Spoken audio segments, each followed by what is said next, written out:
Auto आणि दुचाकीच्या भीषण अपघातात इसम ठार, 2 महिला जखमी. झोटिंगदरा येथील घटना. पांढरकवडा तालुक्यातील मोहदा ते सराटी रस्त्यावरील झोटिंगदरा येथे दुचाकी आणि ॲटोचा भीषण अपघातात दुचाकीस्वार जागीच ठार झाला, तर 2 प्रवासी महिला गंभीर जखमी झाल्याची घटना आज रविवार दिनांक 16 नोव्हेंबर रोजी अंदाजे 6च्या दरम्यान घडली. अशोक माणिक आत्राम, वय 45 वर्ष, राहणार शिरोली, तालुका घाटंजी असे अपघातात ठार झालेल्या इसमाचे नाव आहे.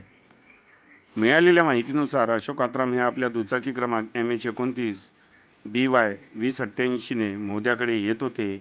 त्याचवेळी सराटीकडे प्रवासी घेऊन जाणारा ॲटो क्रमांक MH29 M 3258 विरुद्ध दिशेने येत होता.